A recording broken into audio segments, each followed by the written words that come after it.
Back again with another torch review, the 360X1 from Klarus, and this was sent in via BanTac. This is the smaller variant of the new 360 torches that they've come out with. Quick look at the specs. So we've 1800 lumens on this top output.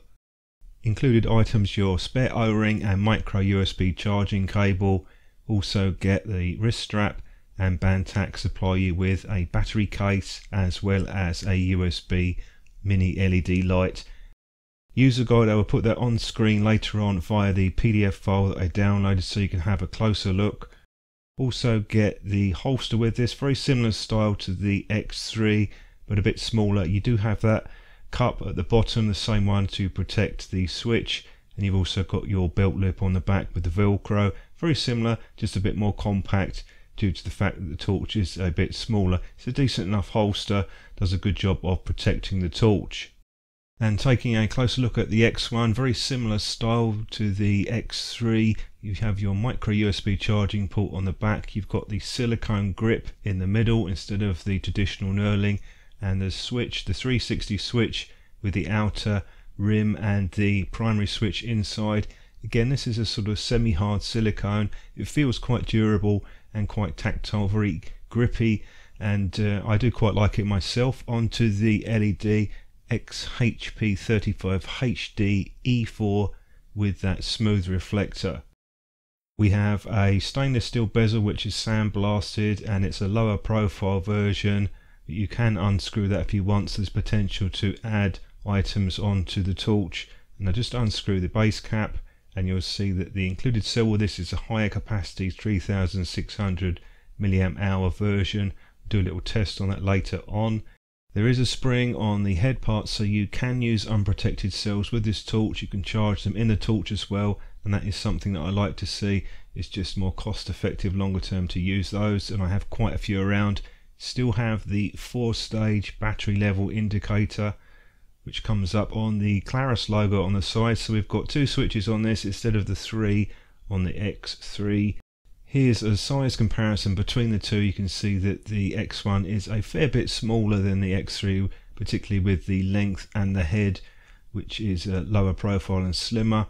Also got a different, apart from the LEDs, but they've gone with a smooth reflector with this, and the output's a bit higher than the 2CR version which I looked at last year, which is very similar to this, except you have that 360 switch. So really down to what you prefer. This might work better for a pocket carry, but on the other hand, the EC30 is a super compact torch, no built-in charging, but it is a fair bit smaller. So that's partly down to the switch and the longer reflector.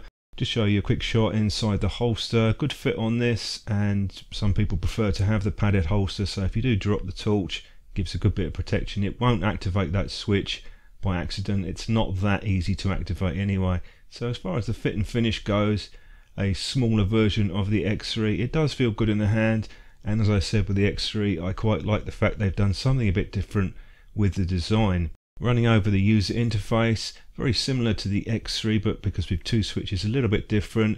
So you have your momentary, turbo, full press for on and off. I'm in the outdoor mode, so the ring switch on the outside will cycle the 4 power levels. You can also long press that to get into the SOS mode if you want to. Still in the outdoor mode, and I'm showing you now that when the switch is off, you can use the ring switch to get a low momentary mode, and then if you hold that in for about a second or longer, it will keep that on. And you can also turn it off with that outer switch as well. To switch between the outdoor and tactical and vice versa, just hold the outer switch down for about 5 seconds. You'll see the LED flash and a full press on the primary switch, and that will have switched your modes. So we're now in the tactical mode, where the ring switch gives you the instant access to the strobe, and if you hold that in for a few seconds, the strobe mode will stay on permanently until you press the switch again to turn it off. There is a slight difference in that you have 3 instead of 4 power levels. They've skipped the mid, and you can also long press this for the strobe when it's off. So it takes a while to get used to the interface on these torches, but it is quite comprehensive. A little bit easier to get to grips with than the X3 because you don't have the side switch. Which you prefer will be down to your own personal taste. Here's the user guide, which does explain it anyway, so you can go through that and have a look. If you've used the XT2CR, it's very much the same as this, or very similar. Charging, no problems on that at all, and the termination was 4.2 volts, quite good speed. Battery was 3431. These cells are usually around the 3500, so a touch under what I'd normally expect. Here's my standard waterproof test for half an hour in water, no problems on that. And onto the beam shots. The X1 at 1800 lumens, nice output on this.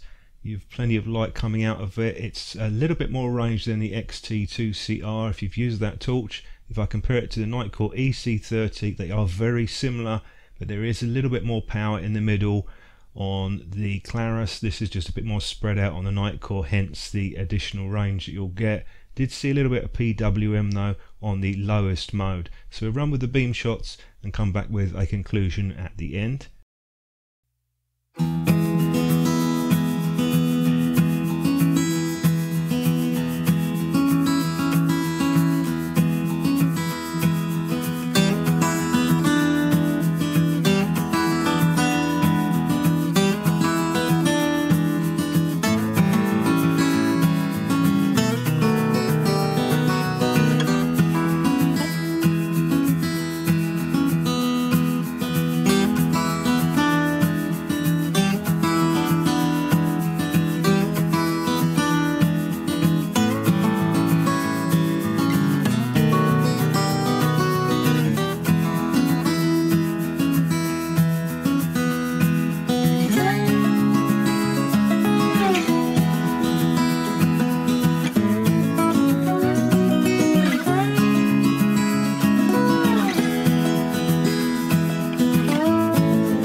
Some of my thoughts with the Klarus X1, a smaller version of the X3, and it's nice to see a bit of variation with the models.